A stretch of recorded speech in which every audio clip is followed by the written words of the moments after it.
গাঁজার নেশায়, সাধারণ মোবাইলের নেশায়, নাইট টুর্নামেন্টের নেশায় যুবক ভাইরা কিভাবে সময় থেকে অতিবাহিত করে দেও, একদিন তো তুমিও মরতে লাগবে যুবক ভাইরা। ও যুবক ভাইরা দেখেন, এই দুনিয়া থেকে আপনাদের আশেপাশে অনেক টাকাওয়ালা পয়সাওয়ালা মানুষ চলে গিয়েছে। আজকে তার ফুটা মাটি পিতার মধ্যে ল্যাম্প জ্বালাইবার মতো মানুষ নাই। সপ্তাহের পর সপ্তাহ, মাসের পর মাস যায়, বছরের পর বছর যায়, ওর কবরের খবর কেউ নেয় না। ও যুবক ভাইরা, এমন জীবন তোমরা করিও না গঠন। যুবক ভাইরা, পায়ের মধ্যে হাত রেখে বলি রে, ও যুবক ভাইরা, আপনারা টাকাওয়ালা পয়সাওয়ালা বনেন, আমার কোনো অসুবিধা নাই, কিন্তু রাত্রিবেলা শেষে রে তোমরা আমার আল্লাহর দুইটা সিজদা দিয়ে আমার মওলাকে খুশি করার চেষ্টা করবা। আল্লাহ তুমি তৌফিক দান করো, বলি আমিন। আমার যুবক ভাইরা, খবরের মধ্যে যাবেন, যাওয়ার পরে দুইজন ফেরেশতা আসবেন, নেকির ও মুনকির। একজন ফেরেশতা, দুইজন ফেরেশতা আসবেন। আসার পরে যুবক ভাইরা, আপনাকে আপনার ওই যে গন্ধ খারাপ রুটা নিয়ে রওনা দিয়েছিলেন, ওই রুটা আবার আপনার জিসিমের মধ্যে দেওয়া হবে। দেওয়ার পরে আপনাকে বসানো হবে। বসানোর পরে বলবেন, এ আল্লাহর নাফরমান, তাড়াতাড়ি জবাব দিয়ে আমরা চলে যেতে চাই। ও আমার যুবক ভাইরা শুনেন, তখন আমি জবাব দিতে পারবো না। আপনাকে প্রশ্ন করবেন, মান রব্বুকা, তোমার আল্লাহকে প্রশ্ন জানি না, উত্তর জানি না। যদি আল্লাহর ভালোবাসা দিলের মধ্যে থাকে, আল্লাহ আপনার অন্তরের মধ্যে, দিমাগের মধ্যে জাগাইয়া দিবেন, রব্বি আল্লাহ, আমার পালন কর্তা আমার আল্লাহ। যুবক ভাই, যদি ভালো কাজ করে যাও না, তাইলে এই কথা স্মরণ পড়বে না, আল্লাহুম্মা সাল্লি আলা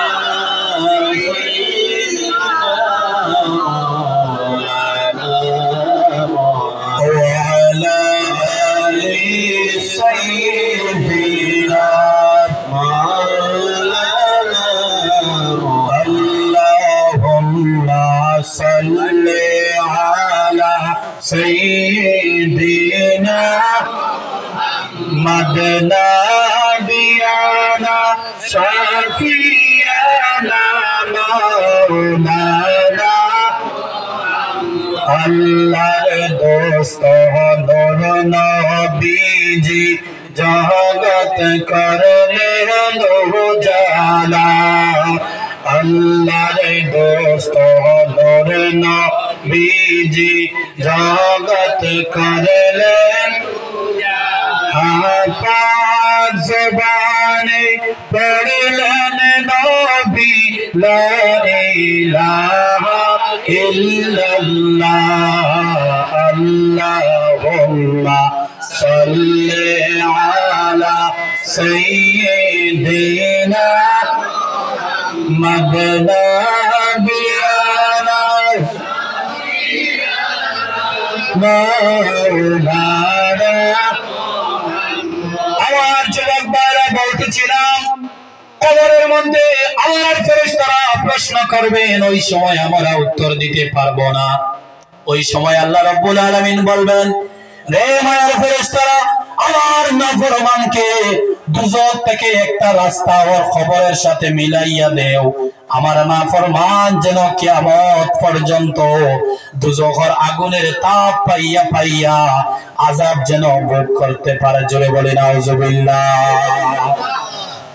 শুনে আমার যুবক ভাইরা, হইয়া গেল আবার আপনি যদি জাহান্নামী হইয়া যান, জাহান্নামের বর্ণনা নেন। আল্লাহ রাসূল সাল্লাল্লাহু আলাইহি সাল্লাম একদিন হযরত জিবরিল আলাইহিস সালাতু ওয়াস সালামকে প্রশ্ন করলেন, ও ভাই জিবরিল, একটা প্রশ্ন করি, আমাকে উত্তর দাও। জিবরাইল বললেন, ইয়া রাসূলুল্লাহ, কি প্রশ্ন করবেন? আল্লাহ রাসূল সাল্লাল্লাহু আলাইহি সাল্লাম বললেন, জিবরিল, অনেকদিন হইয়া গেল, তুমি হাসো না কেন? ও জিবরিল, তোমার মুখের মধ্যে মিষ্টি হাসি নেই কেন? জিবরিল বলেন, ইয়া রাসূলুল্লাহ, ইয়া হাবিবাল্লাহ, আমি জিবরিল যেদিন থেকে জাহান্নামকে দেখেছি, ওগো আল্লাহ রাসূল, আমি জিবরিলের মুখের মধ্যে আর হাসি ফুটাইতে পারি না। কত ভয়ঙ্কর জাহান্নাম। আমার যুবক ভাইরা জাহান্নামের